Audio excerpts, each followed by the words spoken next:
नमस्कार दोस्तों, स्वागत है आपका हमारे चैनल ज्ञान लो में। आज हम बात करेंगे जो चैप्टर 15 है क्लास 9 साइंस एनसीईआरटी बुक का, उसके 10 से 12 क्वेश्चन आज हम सॉल्व करेंगे क्योंकि एक्सरसाइज काफ़ी लंबी है। तो पहला क्वेश्चन लेते हैं जो कि है इम्प्रूवमेंट इन फूड रिसोर्सेज वाला चैप्टर है। तो पहला क्वेश्चन है इसका, what do we get from cereals, यानी कि अनाज से हमें क्या मिलता है, क्योंकि जो अनाज है हम डेली उसको खाते हैं, उसका कंजप्शन करते हैं। पल्सेस, फ्रूट्स, जो हमारे वेजिटेबल्स हैं, इन सारी चीज़ों से हमें क्या मिलता है। जो अनाज है, दालें हैं, फ्रूट्स, वेजिटेबल्स हैं, चना जो आप खाते हैं, इस तरह की जो सारी चीज़ें हैं उनकी अगर हम बात करें, मटर वगैरह, तो उनसे हमें मिलता क्या है। तो देखिए, सबसे पहले जो अगर हम इनकी बात करें तो यहाँ पे सबसे विटामिन और जो हमारे मिनरल्स हैं वो इनसे ही हमें मिलते हैं। विटामिन्स हो गए, जो मिनरल्स हो गए। अब देखिए, जो सीरियल्स हैं यानी कि जो अनाज है, अनाज जो हम खाते हैं वो जो है रिच सोर्स ऑफ कार्बोहाइड्रेट होता है, यानी कि उसके अंदर जो है कार्बोहाइड्रेट्स हमें मिलते हैं। तो वहाँ से हमें मिलते हैं कार्बोहाइड्रेट्स जो कि हमारी एनर्जी रिक्वायरमेंट को पूरा करते हैं। इसी तरह से जो दालें होती हैं, अगर हम दालों की बात करें तो उनके अंदर जो रिच सोर्स होता है वो क्या होता है, प्रोटीन। प्रोटीन उनके अंदर होता है जो मसल्स को बनाने का काम करता है, रिपेयरिंग में काम आता है। तो प्रोटीन काफ़ी ज़रूरी है। उसके बाद अगर हम बात करें, फ्रूट्स की बात कर लें और जो वेजिटेबल्स की बात कर लें, यानी कि जो फल और सब्जियां हैं उनकी बात कर लें, तो ये हमें क्या देती हैं, ये हमें विटामिन्स और मिनरल्स देते हैं। विटामिन्स और मिनरल ये हमें प्रोवाइड करते हैं। और स्मॉल अमाउंट ऑफ प्रोटीन भी होता है इनके अंदर, कुछ कार्बोहाइड्रेट्स भी होता है और कुछ इसी तरह से फैट्स भी होते हैं इनके अंदर। तो इस तरह से ये सारी चीज़ें जो हैं एक एक बैलेंस डाइट के अंदर आ जाती हैं। तो बैलेंस डाइट हमें लेनी चाहिए, हर एक चीज़ का सेवन जो है थोड़ा थोड़ा करना चाहिए। तो ये बैलेंस डाइट के अंदर आ जाती हैं, तो सारी चीज़ें हमें जो है कंज्यूम करनी चाहिए। तो नेक्स्ट क्वेश्चन ले लेते हैं, how do biotic and abiotic factor affect crop production. Biotic factor कौन से होते हैं, बायोटिक होते हैं जो लिविंग थिंग के कारण होते हैं। एबायोटिक कौन से होते हैं, जो नॉन लिविंग थिंग के कारण होते हैं। चलो उनको हम जान लेते हैं कि ये जो क्रॉप प्रोडक्शन पे किस तरह से इफेक्ट करते हैं, वो हमें बताना है। अब देखिए, जो बायोटिक फैक्टर हैं, बायोटिक फैक्टर जो हो गए हमारे, जैसे कि पेस्ट्स हो गए जो कि हमारी फसल के ऊपर जो है अटैक कर सकते हैं। इसी तरह से जो इनके कारण जो है बीमारियां लग सकती हैं। तो क्रॉप प्रोडक्शन पे ये फ़र्क डालते हैं, उसकी वैरायटी पे जो है फ़र्क डालते हैं। तो जो पेस्ट हैं हमारे, ये डैमेज कर सकते हैं हमारी क्रॉप को। इसी तरह से अगर हम बात करें जो हमारे एबायोटिक कंडीशंस हैं, अभी इस बायोटिक में तो इस तरह की चीज़ें आ जाएंगे, इंसेक्ट, बैक्टीरिया या पेस्ट जो हैं वो जो हमारे फसल को ख़राब करें, बीमारियां फैलाकर या उसको खा जाए, इस तरह की जो चीज़ें हैं। इसी तरह से जो एबायोटिक कंडीशन है, एबायोटिक फैक्टर जो है, यानी कि जैसे कि जो प्रॉपर सनलाइट ना होना, वो चीज़, या फिर विंड का तेज़ चलना, या फिर रेन काफ़ी ज़्यादा हो जाना, तो इस तरह से ह्यूमिडिटी हो जाना वातावरण के अंदर, तो ये एबायोटिक फैक्टर हैं। तो ये भी क्रॉप जो हमारी वैरायटी है या प्रोडक्टिविटी है उनके ऊपर काफ़ी ज़्यादा फ़र्क डालते हैं। तो इसी तरह से जो टेम्परेचर, जैसे कि हमने बात की, सालिनिटी हो जाना, यानी कि सालिनिटी हो जाना, जैसे कि साल्ट आ जाना पानी के साथ साथ, या इस तरह की जो नेचुरल क्लाइमिटीज़ हैं, जैसे कि सूखा पड़ जाना, बाढ़ आ जाना, तो वो हमारी क्रॉप को डिस्ट्रॉय कर सकती हैं और काफ़ी लॉस कर सकती हैं। तो ये दोनों ही कंडीशन जो हैं अगर सेवर हो जाएं तो हमारी क्रॉप को ये डैमेज कर सकती हैं। तो इस तरह से आप समझ गए होंगे कि बायोटिक जो हैं वो लिविंग थिंग के अंदर आ गया और जो एबायोटिक हैं नॉन लिविंग थिंग के अंदर अफेक्ट करेंगे। नेक्स्ट क्वेश्चन ले लेते हैं, what are the desirable agronomic characteristic for crop improvement, यानी कि जो एग्रीकल्चर है हमारी, अगर उसके अंदर हम क्रॉप इम्प्रूवमेंट करना चाहते हैं तो डिज़ायरेबल जो एग्रोनॉमिक करेक्टरिस्टिक्स है वो कौन सी होनी चाहिए, यानी कि जो फसल है या कोई भी चीज़ है, कौन सी करेक्टरिस्टिक उसके अंदर होनी चाहिए। तो अगर हम बात करें एनिमल चारे की, यानी कि एनिमल जो है आप उनको चारा डालते हैं, उनको जब आप चारा डालते हैं तो उनको जो फूड है, जिसको आप फोडर क्रॉप भी बोलते हैं, तो फोडर क्रॉप आप इसको बोल लीजिए। तो फोडर क्रॉप्स जो हैं हमारी एनिमल्स के लिए जो हम चारा बनाते हैं, तो वो अच्छी खासी लंबी होनी चाहिए, टालनेस उनके अंदर होनी चाहिए, टालनेस होना चाहिए। और जो है उनके अंदर फाइबर भी होने चाहिए। तो ये दोनों चीज़ें हैं वो इसके अंदर होनी चाहिए। जैसे कि मान लीजिए टालनेस भी हो, ब्रांचेस भी हों उसकी, ताकि जो है ज़्यादा से ज़्यादा जो है फूड जो है एक जगह पे हमें मिल सके, एक पौधे के अंदर काफ़ी ज़्यादा जो प्रोडक्शन हो सके, टालनेस हो और आसानी से जो है जो उनको एनिमल को सर्व किया जाए, जिससे कि वो उसको आसानी से कंज्यूम कर सकें और उनका जो पेट भी भर सके। दूसरा, अगर हम अनाज की बात कर लें, अपने अनाज की बात कर लें, तो वो है हमारा ड्वार्फनेस के अंदर आ जाता है कि उसके अंदर ये कैरेक्टरिस्टिक्स होनी चाहिए, यानी कि वो स्मॉल होने चाहिए, स्टैंडर्ड से स्मॉल, कि जितना छोटा हो, कम उसको पानी लेना पड़े, कम जो सनलाइट की ज़रूरत पड़े, कम न्यूट्रिएंट्स की ज़रूरत पड़े। तो उसके लिए जो है हमारे जो ड्वार्फनेस है वो अनाज के लिए होनी चाहिए, और एनिमल के लिए, फॉडर क्रॉप के लिए टालनेस और उसकी जो ब्रांचेज हैं वो ज़्यादा होनी चाहिए। तो ये सारी चीज़ें होनी चाहिए। और ये कैसे आ सकता है? जैसे जैसे जो क्रॉप वैरायटी की डेवलपमेंट हो, उसके अंदर इस तरह की करैक्टरिस्टिक्स डाली जाएं जो कि क्रॉप प्रोडक्टिविटी को इंक्रीज़ कर सकें। तो ये जो सारी करैक्टरिस्टिक्स हैं किसी भी क्रॉप के अंदर होनी चाहिए according to requirement. Next question ले लेते हैं। नेक्स्ट क्वेश्चन है हमारे पास, व्हाट आर मैक्रोन्यूट्रिएंट्स? मैक्रोन्यूट्रिएंट्स क्या होते हैं? तो यहाँ पे दिया गया है macronutrients and why are they called macronutrients. उनको मैक्रोन्यूट्रिएंट्स बोला क्यों जाता है? अब देखिए, जो न्यूट्रिएंट्स होते हैं प्लांट को, अगर हम बात करें तो हमें जो है न्यूट्रिएंट्स उसको लार्ज क्वांटिटी में चाहिए होते हैं। तो प्लांट को अगर हम बात करें, लार्ज क्वांटिटी के अंदर न्यूट्रिएंट्स चाहिए होते हैं। लार्ज क्वांटिटी के अंदर क्या चाहिए? न्यूट्रिएंट्स, ताकि वो अच्छी तरह से फल फूल सके और अच्छी ग्रोथ कर सके। तो लार्ज क्वांटिटी के अंदर उसको न्यूट्रिएंट्स चाहिए। अब ये जो लार्ज क्वांटिटी के अंदर चाहिए होते हैं, इनको हम मैक्रो न्यूट्रिएंट्स बोल देते हैं। मैक्रो मतलब लार्ज, तो मैक्रो का क्या मतलब है? हमारा जो लार्ज है। तो ये मैक्रो का मतलब है लार्ज, यानी कि लार्ज क्वांटिटी में हमें ये चाहिए।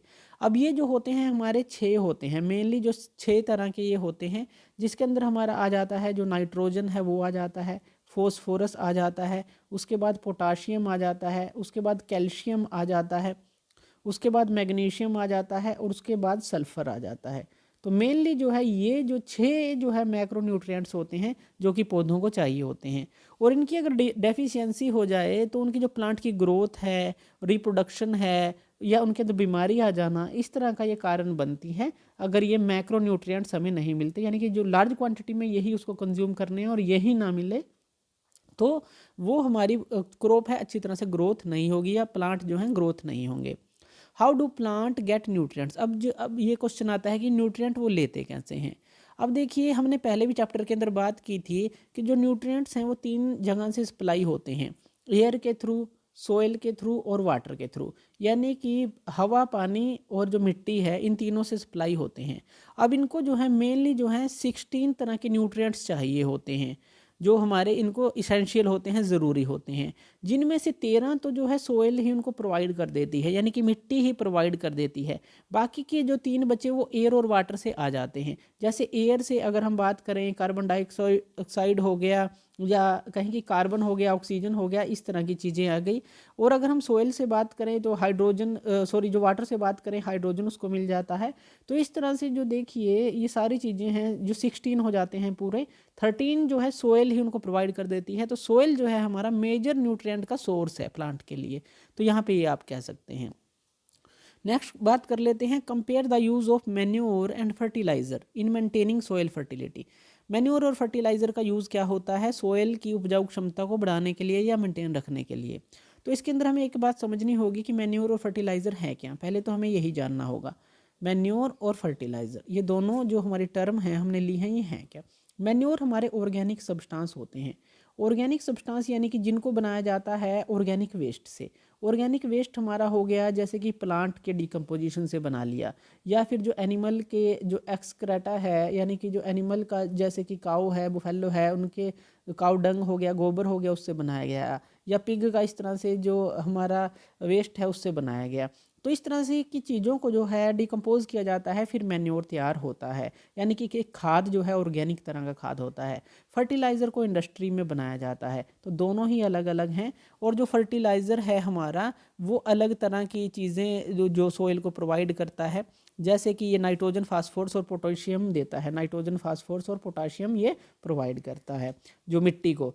तो दोनों ही हमारे अच्छे हैं, लेकिन मैन्योर को आप जो है अच्छा यूज़ कर सकते हैं, लंबे समय तक यूज़ कर सकते हैं, क्योंकि ये ऑर्गेनिक वेस्ट है, ये कोई नुकसान नहीं पहुंचाएगा जो हमारी फर्टिलिटी है, सोइल की उपजाऊ क्षमता है उसको, क्योंकि ये ऑर्गेनिक है।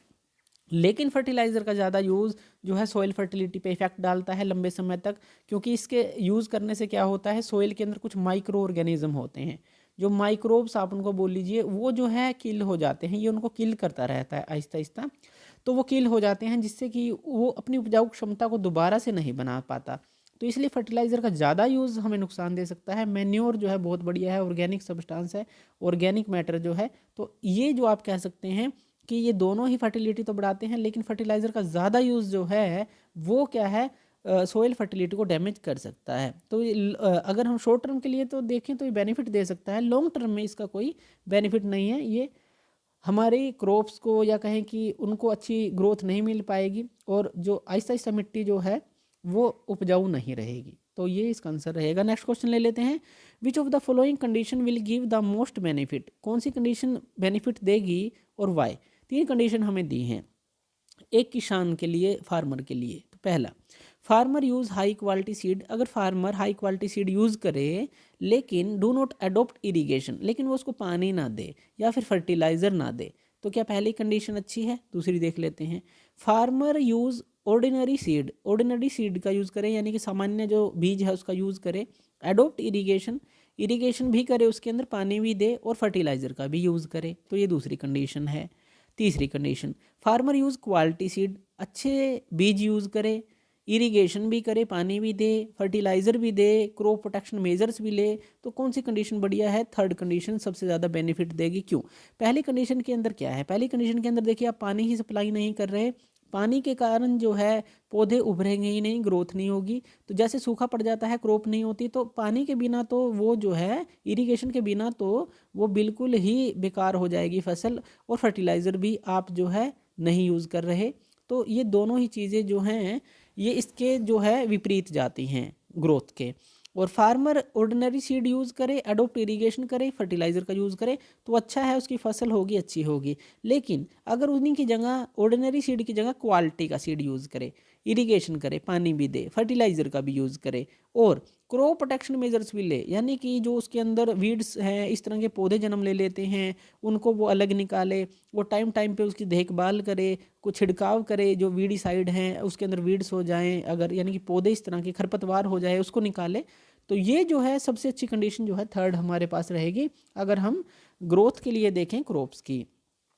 तो नेक्स्ट क्वेश्चन हम ले लेते हैं, why should preventive measure, why should preventive measure and biological control method be preferred for protecting crops. तो ये जो है ये कहता है कि बायोलॉजिकल कंट्रोल मेथड जो है या फिर प्रिवेंटिव मेजर जो हैं वो हमारी क्रॉप्स को बचाने में किस तरह से सहायता करती है, तो इसके बारे में हमें बताना है।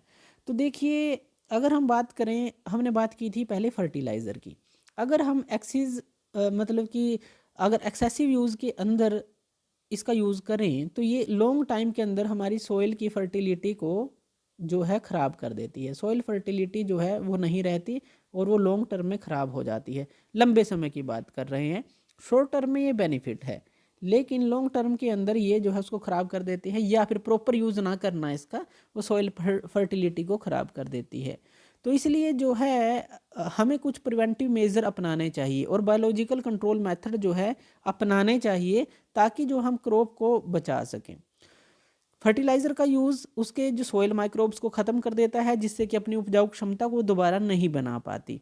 तो इसलिए प्रिवेंटिव मेजर बहुत ही ज़रूरी हैं। प्रिवेंटिव मेजर जैसे कि जो हमारा जो इनका यूज़ है फर्टिलाइज़र का, वो उसी हिसाब से हो जितना रिक्वायरमेंट के अंदर हो, ये प्रिवेंटिव मेजर ले सकते हैं।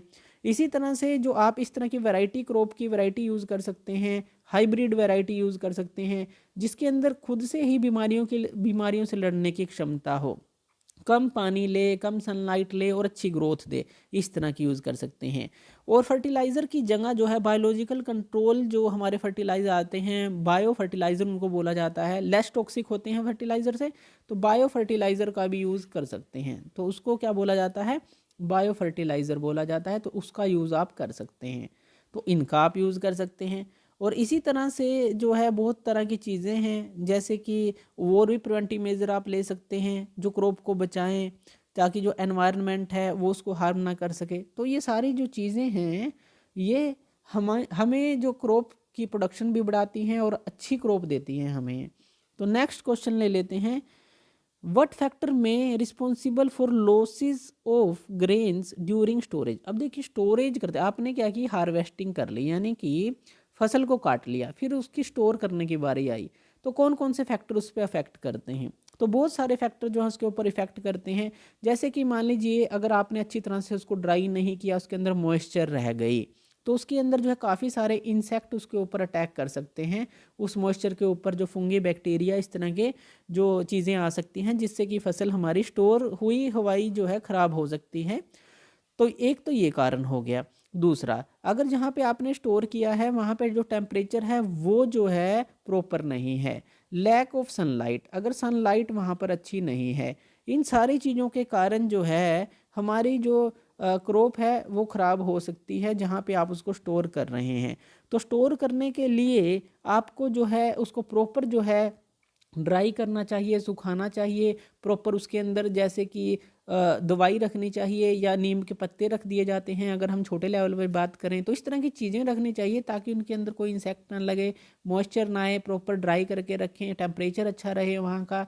और इस तरह से जो है जब सुखाएं उसको प्रॉपर सनलाइट के अंदर से सुखाएं। तो ये सारी चीज़ें हमें स्टोरेज के दौरान किसी भी चीज़ को ये ध्यान रखनी चाहिए। तो किसी भी चीज़ को अगर आप स्टोर करते हैं तो ये सब चीज़ें आपको ध्यान रखनी चाहिए। नेक्स्ट क्वेश्चन ले लेते हैं, which method is commonly used for improving cattle breeds and why. अब देखिए कैटल ब्रीड्स, कैटल का आप यूज़ क्यों करते हैं, जो कैटल्स होते हैं। अब देखिए अगर हम पशु की बात कर लें, एनिमल हस्बेंड्री की बात कर लें, जो आप पशुपालन करते हैं तो उनका आप यूज़ किस लिए करते हैं, दो चीज़ों के लिए करते हैं, मिल्क के लिए करते हैं अगर हम काओ बुफेलो की बात करें, और इसी तरह से दूसरा जो लेबर के लिए उनका यूज़ करते हैं जिसको हम ड्रोट भी बोलते हैं, तो लेबर के लिए यूज़ करते हैं। यहाँ पे हमने कैटल ब्रीड्स की बात कर रहे हैं तो इसलिए हमने ये दो ही कैटेगरी लिए, तो मिल्क के लिए या लेबर के लिए। लेकिन क्या है कि जो मिल्क के अंदर भी हमारी कुछ देसी आती हैं, कुछ देसी काओ या जो हमारी फॉरेन काओ या फॉरेन बफेलो आते हैं, इसी तरह से फॉरेनर भी आती हैं, तो जिनके अंदर अलग अलग तरह की हमारे करैक्टरिस्टिक्स होती हैं। जैसे कि जो देसी होती हैं उनकी डिसीज़ से लड़ने की क्षमता बहुत अच्छी होती है, और फॉरेनर होती हैं जो हमारी जो ये गायें भैंसें होती हैं, इनकी जो लैक्टेशन पीरियड है यानी कि जो दूध उत्पादन है वो ज़्यादा होता है। तो अगर एक इस तरह की हाइब्रिड जो है क्रॉस ब्रीडिंग करवा दी जाए और इस तरह की एक जो है हमें मिल जाए, जो भी देसी और फॉरेन की अगर एक क्रॉस ब्रीडिंग हमें इस तरह का एक एनिमल मिल जाए जिसके अंदर दोनों ही कैरेक्टरिस्टिक हों, डिसीज से लड़ने की भी क्षमता हो, दूध भी ज़्यादा मिले, तो इसलिए जो है कैटल ब्रीड्स जो है ज़रूरी है। और इसी तरह से अगर जो लेबर करने वाले जो हैं हमारे एनिमल्स हैं उनकी भी क्रॉस ब्रीडिंग करवा दी जाए, तो इस तरह से हमें जो अच्छी अच्छी क्रॉस ब्रीडिंग करके अच्छे अच्छे जो करेक्टरिस्टिक वाले जो है एनिमल्स मिल जाते हैं। तो इसलिए जो है ये ज़रूरी होता है और इसका फ़ायदा हमें उठाना चाहिए। ये जो है काफ़ी पॉपुलर भी है क्रॉस ब्रीडिंग। नेक्स्ट क्वेश्चन ले लेते हैं, discuss the implication of the following statement. It is interesting to note that poultry in India is India's most efficient converter of low fiber food stuff which is unfit for human consumption into highly nutritious animal protein food। अभी इसमें ये कहना चाहता है कि जो poultry farming है, जो पोल्ट्री फार्मिंग है इंडिया के अंदर काफ़ी ज़्यादा की जा रही है, और ये अच्छी भी है क्योंकि ये लो फाइबर जो फूड है उसको हाई फाइबर फूड में कन्वर्ट कर देता है, जैसे कि हम चिकन की बात करते हैं या अंडों की बात करते हैं उसके लिए। तो ये काफ़ी अच्छा है। तो ये जो है इसके बारे में हमें इस स्टेटमेंट पे कुछ डिस्कस करनी है। तो पोल्ट्री फार्मिंग के थ्रू आपको दो चीज़ें मिलती हैं, एक तो एग की प्रोडक्शन आपको मिलती है, दूसरा जो है चिकन आपको मिलता है। तो इस तरह से पोल्ट्री के थ्रू आपको दो चीज़ें मिलती हैं। एग किससे मिलता है, जो जो हमारी मुर्गियां होती हैं वो अंडे देती हैं। इसी तरह से चिकन के लिए आप ब्रॉयलर का यूज़ करते हैं, तो ब्रॉयलर जो हैं वो चिकन के लिए यूज़ किए जाते हैं, और वो जो है फिर जो है जब वो परिपक्व हो जाते हैं तो उनका चिकन के रूप में यूज़ किया जाता है। तो अब देखिए जो एग हैं या फिर जो ब्रॉयलर चिकन हैं, अब इनको जो है हम इस तरह का फूड देते हैं जिससे कि जो लो फाइबर फूड है और जो हमें प्रोडक्शन मिली वो हाई फाइबर फूड जो है आप कंज्यूम कर सकते हैं।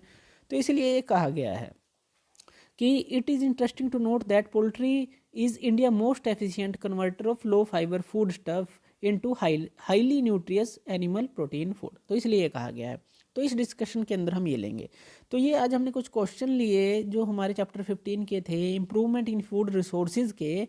तो आगे जो है इस एक्सरसाइज को हम सोल्व करेंगे सेकंड वीडियो के अंदर, पूरी एक्सरसाइज को। तो थैंक यू वीडियो देखने के लिए, और इसी तरह की वीडियोज़ के लिए आप हमारे चैनल ज्ञान लो पे हमें सब्सक्राइब कर सकते हैं। धन्यवाद।